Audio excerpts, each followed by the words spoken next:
présenté, c'est Mamadou Gueye, le préfet du département de Tivaouane. Nous sommes venus aujourd'hui à Mérina Dakhar pour une mission auprès des populations, mais également auprès de l'administration.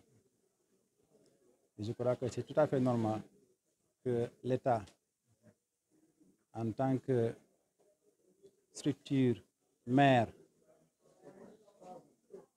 qui n'a de sens que dans la satisfaction de l'intérêt des populations, puisse en tout cas initier une mission pareille qui va dans le sens de consolider les relations entre les communautés et l'administration, les relations entre la population et l'administration territoriale, en l'occurrence le sous-préfet.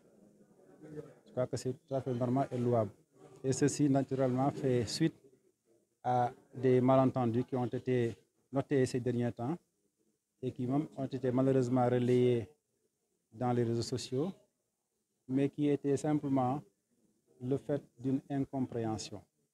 Parce que l'État, le sens de l'action de l'État, c'est l'intérêt général. Donc l'État, en aucune façon, ne peut orienter des actions infructueuses, des actions qui vont dans le sens contraire des intérêts des populations. Je crois que c'était une malheureuse incompréhension qui, heureusement, a été levée de fort belle manière.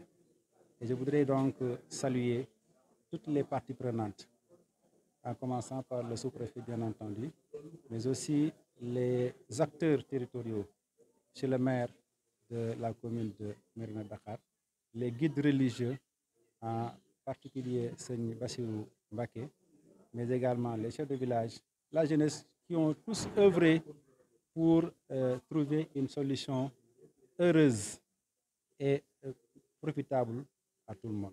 Je crois qu'il faut s'en féliciter. Et comme je l'ai dit tantôt, en tout cas, en retenir la belle leçon pour que pareil malentendu ne se reproduise plus. Parce que je crois que nous avons des cadres, des échelons de discussion qui permettront, en tout cas, si on les utilise, de pouvoir résoudre toutes sortes de questions. Mais éviter, et ça je m'adresse à la jeunesse, éviter de se servir des réseaux sociaux comme cadre de communication. Ça vous dessert et ça dessert tout le monde.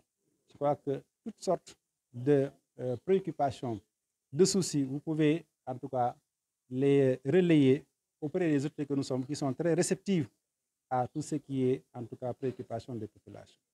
Donc ça, c'est un message aussi que j'aimerais vraiment donc répéter. Notre mission aussi traduit, bien entendu, la proximité de l'État vis-à-vis de ses administrés. Parce que si je suis venu également, je suis venu sur autorisation de monsieur le ministre de l'Intérieur, le général Jean-Baptiste Tine, et également le gouverneur de la région, donc pour dire que l'État est un État très proche de ces communautés. Mais je termine en rappelant le caractère sacro-saint de l'État et des institutions qui, en tout cas, le représentent. Personne n'a intérêt à désacraliser les symboles de l'État.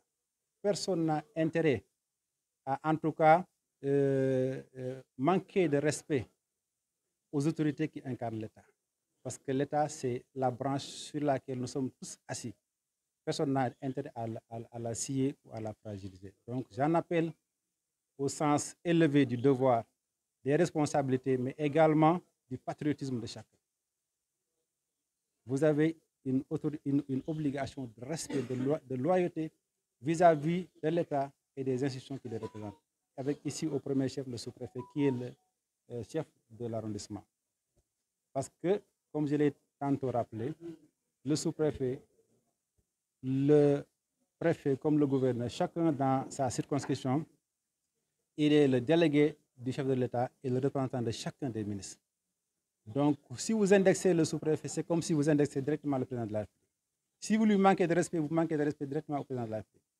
Donc, il est important qu'on puisse sauvegarder, n'est-ce pas, ces notions de sacralité. C'est ça qui sauve l'État et c'est ça également qui sauve la communauté.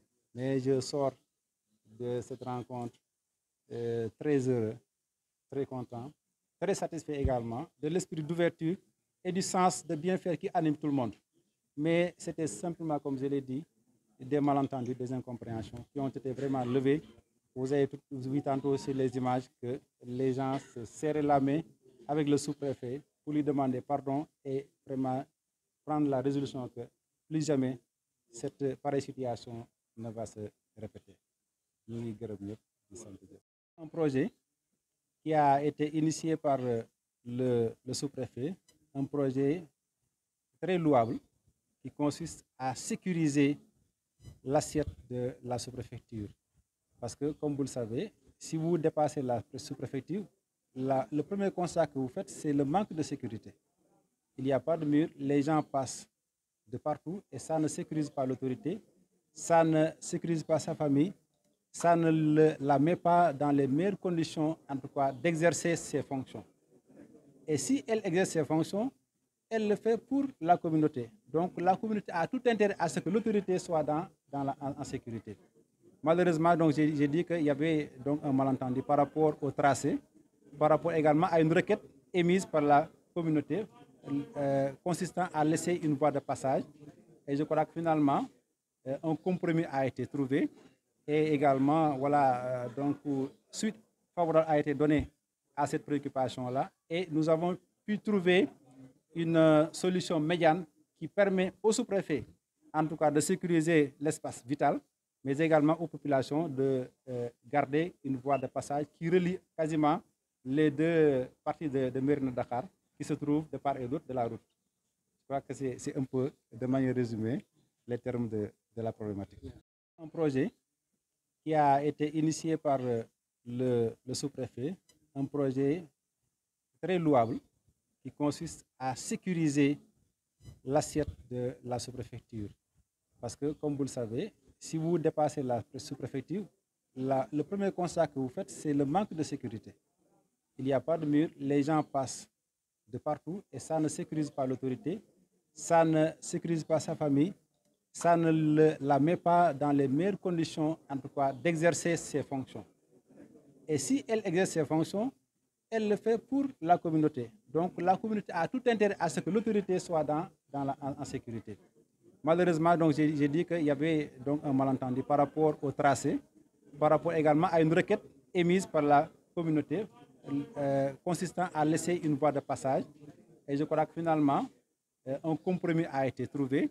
Et également, voilà, donc suite favorable a été donnée à cette préoccupation-là. Et nous avons pu trouver une solution médiane qui permet au sous-préfet, en tout cas, de sécuriser l'espace vital, mais également aux populations de garder une voie de passage qui relie quasiment les deux parties de Mérina Dakhar qui se trouvent de part et d'autre de la route. Je crois que c'est un peu, de manière résumée, les termes de la problématique.